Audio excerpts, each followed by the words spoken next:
Hey squad, it's Brandon from the Bantu Sun. Thanks for joining us today. Wanted to dive into President Xi Jinping's trip to Kremlin to see President Putin in Russia.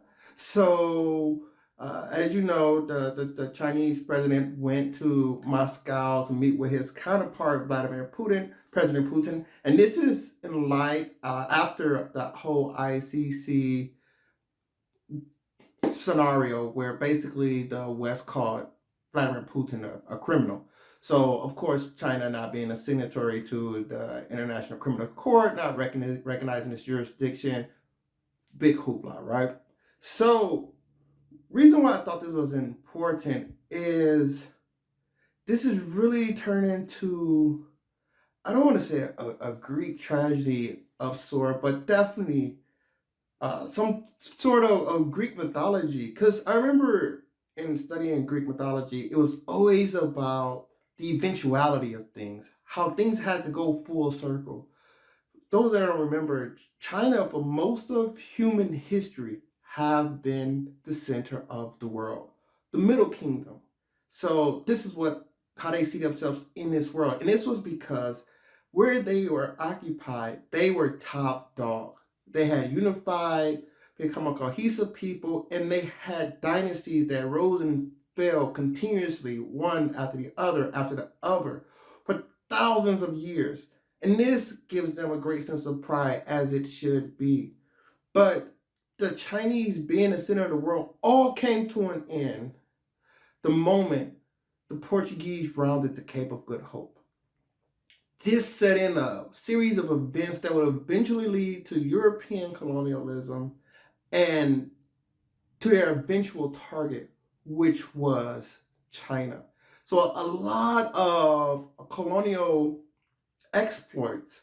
Of course, it was for gold and silver, but for what?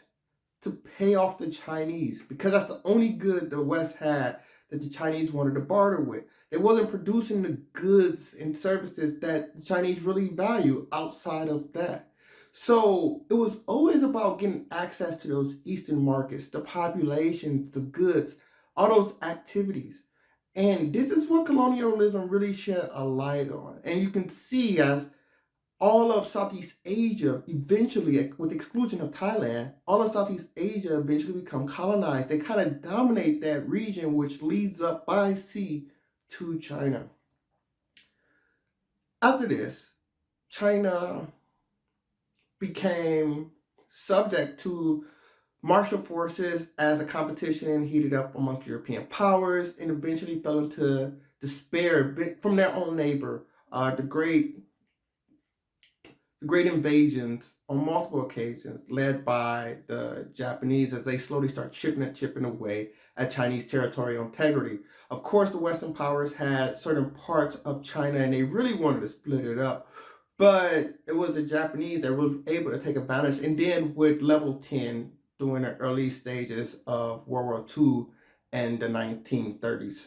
So now the Chinese went into the shell and they came out of their shell under the great Deng Xiaoping and opened up and started this relationship with America.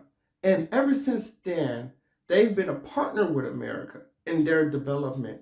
American become just as addicted to Chinese labor and goods as the Europeans were. In fact, they talk about if this was to separate, they say, how does America decouple? America is so ingrained to the success of China at this point. And likewise, China has used America to skip the line and put itself in a very strong position in this world by access to technology and capital. What is happening now with China and Russia is this coming full circle. China was at the top. China was attacked. China went into this despair, and now they're rising again. And now they're rising again. They understand they can't shut themselves off from the world like they did before because that led to their downfall. They have to figure out a way that fits their modus operandi, fits their way of doing business. And going to Russia at this stage, when Russia's on the ropes, and it's not because Russia's on the ropes because they're losing in Ukraine, but it's the siege. War is expensive. Russia has, up to this point, been very Euro-minded. They've always leaned towards the West.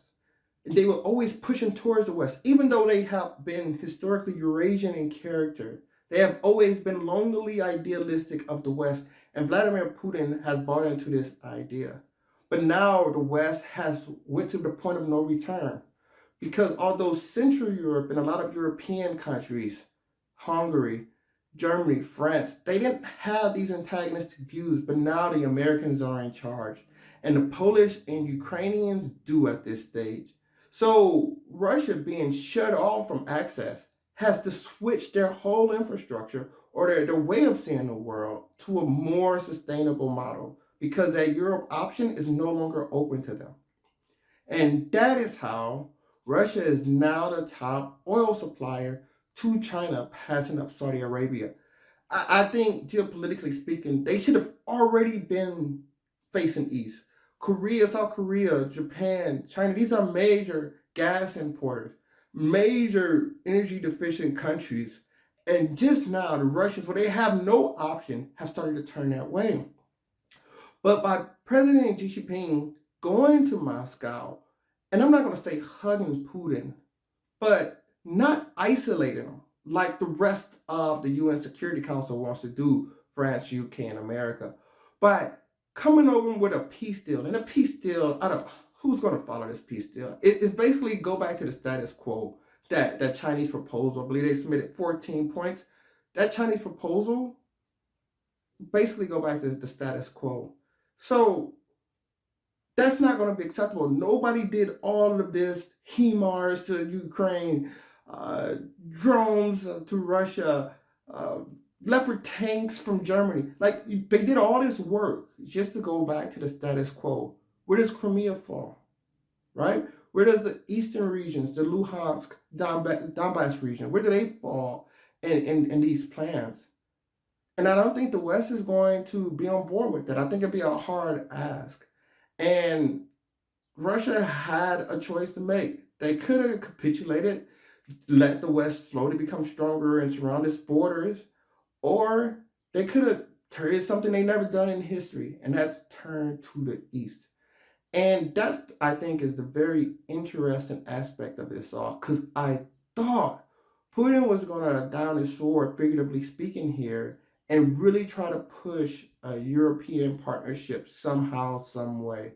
But recognizing, because this is what they've done historically, I don't think Russia ever divested from Europe as they're being forced to now. And Putin is saying, I would rather embrace the East, something I don't think a Euro-minded Russia has been open to before. I would rather embrace the East than let this dynasty or this current leadership apparatus in Russia fall to Western pressure. Western pressure. And that's what we're seeing now.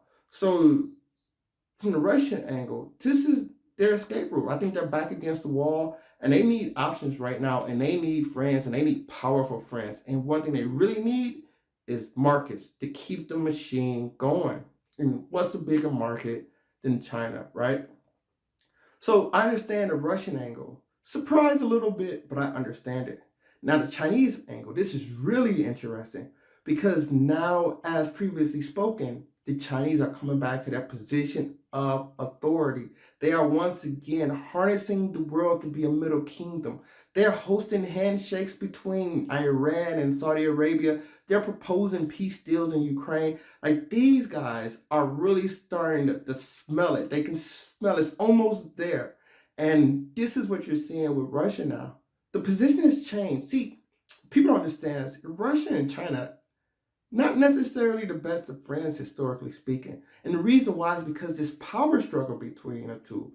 When they initially met, China had all this history, and it was a strong, so Russia's a relatively young country in comparison to China. But when they first met, it was adversarial. It was Russia chipping away little bits at the Chinese borders. They came in with the rest of the European invaders to come take a piece of this Erlang dynasty, the Erlang Empire. And now, when they went communist, they was on the same side of the line. They weren't the greatest allies. They wasn't holding hand in hand across the world, they took completely different outlooks. And China never really wanted to give Russia that position of authority, despite having a communist or a communist socialist party. They took that ideology and they adopted it towards a Chinese culture. But Chinese never played that backseat role and never had the cultural or mental desire to do so, or spiritual desire to do so. So even when Russia was massive, the Soviet Union, a mass military, nuclear power, China always went its own way. That's why the West was able to come between them. As Henry Kissinger said, we were closer in Russia and China than they were to each other, because it was never this team member mentality. Because of, like I said, Russia was never facing the East. They only wanted to take from the East. They only wanted to occupy and control the East, but they never wanted to build partnerships. Now they have to build partnerships. And the Chinese recognize this, and being an astute player on a global level, the Chinese are going to take advantage of this, because really what they wanted, and this is how it's the Greek tragedy, is they really need Russia cache of goods. That cache of goods that sits inside of Russia, this largest country in the world, bound of useful energy with an Arctic border, mind you. And they say, maybe we can get in good with these guys before it's too late. And when I say before it's too late, that's before the West come in and take over things. So it's going to be interesting to watch how this relationship plays out. But it really caught my attention because most people see China like this. But I think the Chinese see China like this. And this is the Qing dynasty. This was the last dynasty of China before all the tumultuous activities that occurred in the 20th century. I don't think China has forgot this empire. And I think the communist power, the Chinese Communist Party has always been, or I should say, the Communist Party of China have always been about one thing: Chinese strength. We were victimized, we were attacked, we were divided, we went through so much struggle, but we are strong and we are united. And this right here, this Qing dynasty, is a great legacy that was destroyed. As you can see, a lot of this area was in other countries, and those surrounding countries that did exist at the time were kind of tributaries. They were orbits, little moons and planets surrounding the big sun in the middle, the Chinese Qing dynasty. So I think China really sees itself as stepping back in its traditional role, and it's just only a matter of time. So watch out for that situation in Taiwan, because that's going to be, as I said, a matter of time. So thanks for watching. Really appreciate you joining us today. Please like, subscribe, comment, and share. I'd love to hear your thoughts on this. Until next time, take care. Bantu up.